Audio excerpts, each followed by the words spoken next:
What's up, guys?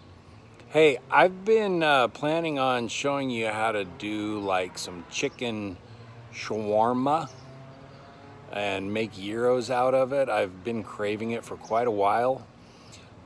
First time I bought some chicken to do it and brought it home, was ready to get going on it the next day, and that chicken stunk. Obviously it had been repackaged or something.